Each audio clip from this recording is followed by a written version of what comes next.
Kung paano ba tayo nabubuhay araw-araw, paano tayo pumipili o nagpapasya, at kung saan tayo dinadala nito, ang kahulugan ng espiritualidad.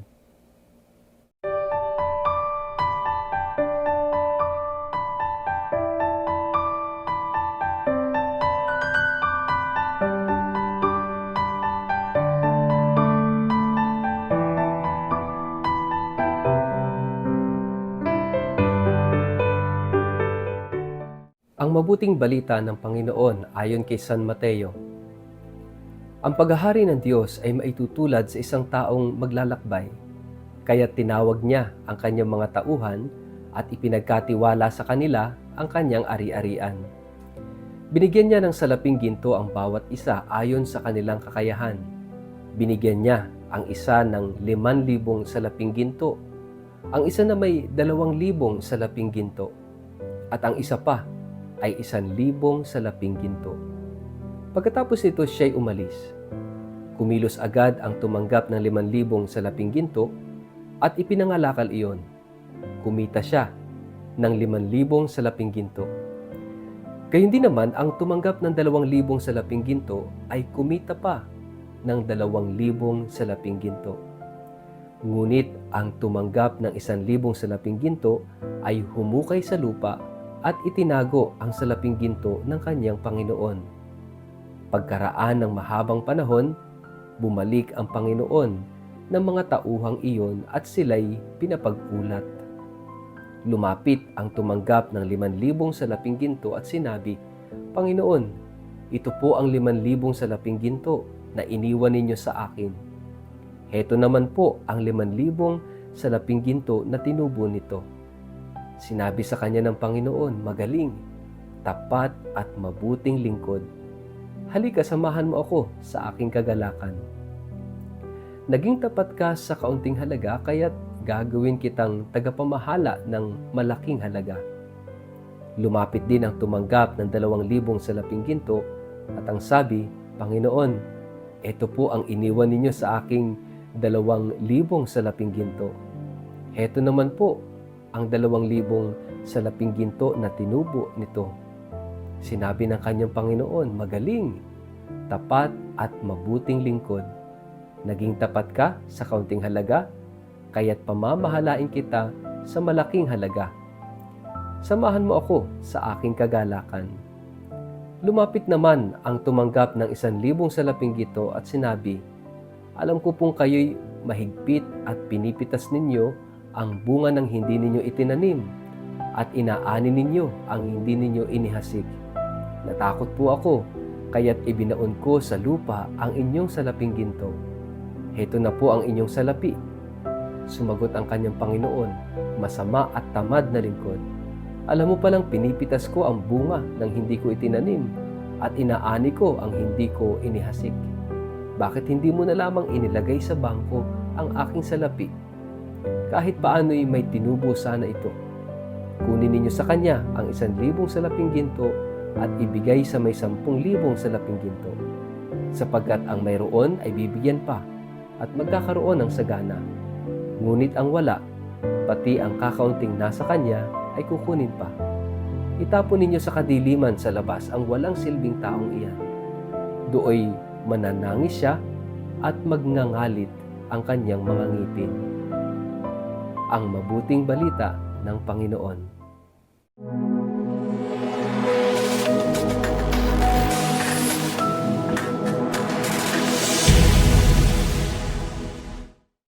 Mapagpalang araw po sa inyong lahat. Kumusta po kayo? Ang atin pong word of the day ay spirituality.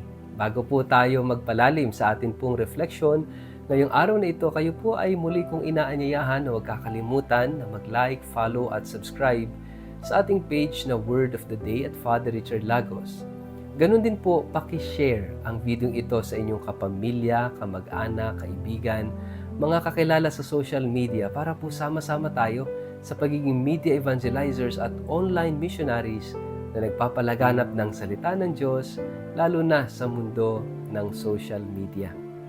Mga kapatid, ngayong linggong ito, ang huling linggo sa taong ito ng ating liturgical calendar. Ang 33rd Sunday, in ordinary time, 33 dahil ito'y sumisimbolo sa 33 years ang ating Panginoon. Sa susunod na linggo ay Christ the King na siyang hudyat ng pagtatapos at simula ng panibagong taon. Kaya nga, basically, ngayong linggong ito na yung huling linggo sa ating karaniwang panahon at tayo ay papasok na sa panibagong taon ng liturhiya. At napakaganda ng gospel natin today because it speaks about a certain spirituality.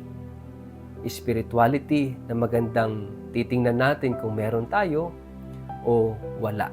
At ito siguro yung kinakailangan nating ma-intensify sa susunod na paglalakbay natin, sa susunod na taon ng ating liturhiya. Pag sinabi nating spirituality, ibig sabihin it is a way of life. Ito yung life in the spirit, kaya nga spirituality.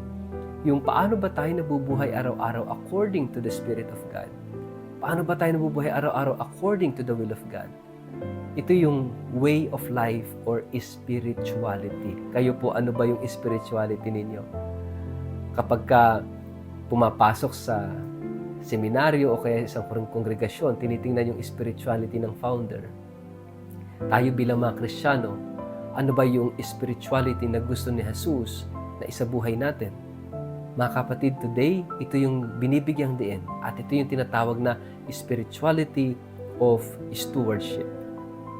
Yung stewardship, pagiging mabuting katiwala as a way of life, dadalhin tayo sa langit, dadalhin tayo sa buhay na walang hanggan, dadalhin tayo sa kalooban ng Diyos, sa plano ng Diyos sa bawat isa sa atin.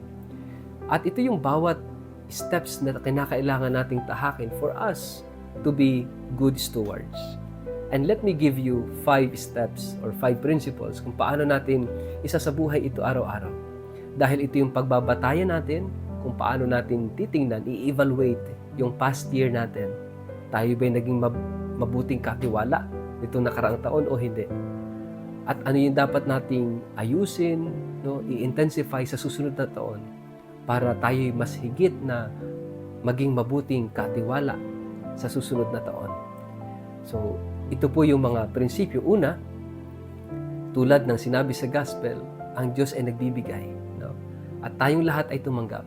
All of us received blessings, received a gift, received graces sa buhay. Iba-iba man tayo ng tinanggap, katulad dito may tumanggap ng 5,000, 2,000, 1,000 salaping ginto. But the point is, everyone received a gift. Lahat tayo tumanggap. At tumanggap tayo, according to our receptive capacity. Iba-iba ho tayo kasi ng capacity to receive. Yung iba malaki ang kaya, iba ito lang, iba konti, maliit lang ang kayang tanggapin. So iba't iba tayo ng receptive capacity. Kaya hindi dapat tayo mainggit sa ating kapwa, sa ibang tao, kasi meron sila noon, ako wala. Pero meron din tayo na wala sila. Mga kapatid, napakahalaga na i-focus natin ang ating paningin sa kung ano yung meron tayo. And this is the first principle. Lahat tayo tumanggap and let us focus kung ano yung meron tayo. Huwag mag-focus sa wala. Magsimula tayo sa kung ano yung meron tayo. Pangalawa, kung paano natin gagamitin ang lahat ng mga biyayang ito, lahat ng kaloob ng Diyos, malaya tayong gamitin ito. Tulad rito sa gospel, sabi doon, yung first and second servant, ang ginawa nila, ipinangalakal nila. Wala naman sinabi yung master na ipangalakal nila yan, pero voluntarily, sila ay nangalakal. Kaya yung 5,000 salaping ginto, kumita pa ng 5,000. Yung 2,000 salaping ginto, kumita pa ng 2,000. Kaya lang yung ikatlong servant, ang ginawa niya, ibinaon niya sa lupa.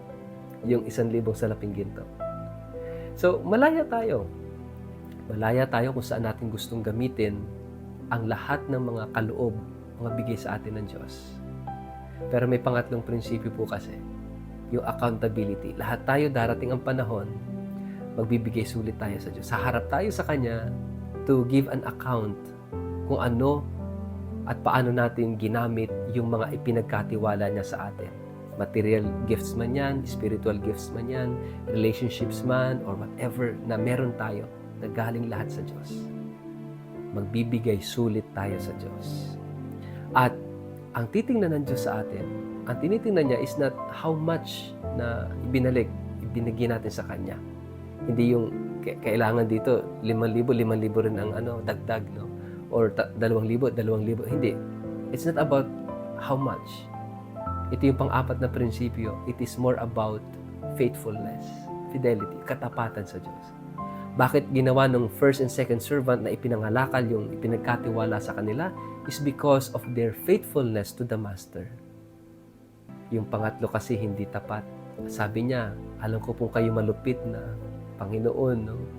Umaani kayo, hindi naman kayo nagtanim. Kumikita kayo, hindi naman kayo naghasik. No? Unfaithful.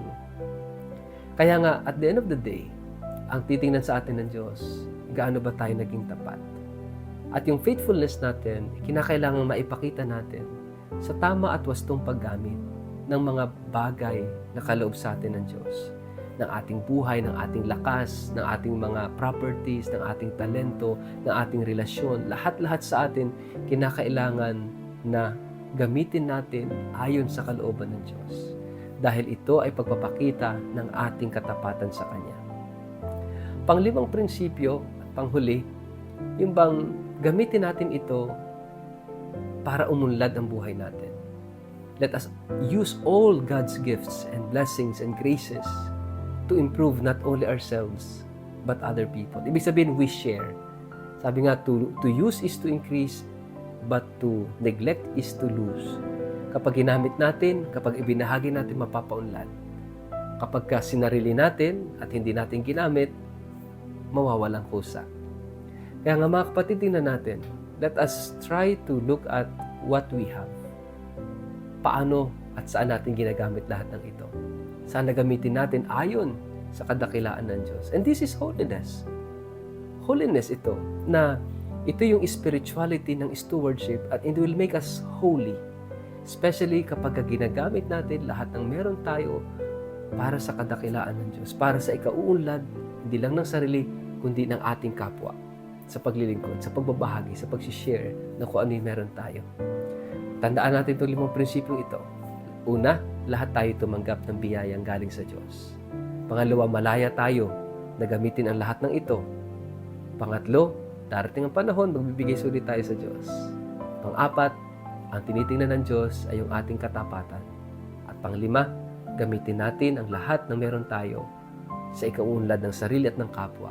Gamitin natin ito para sa kadakilaan at kapurihan ng Diyos. Sa pamamagitan nito, tayo ay tumatahak patungo sa buhay na walang hanggan.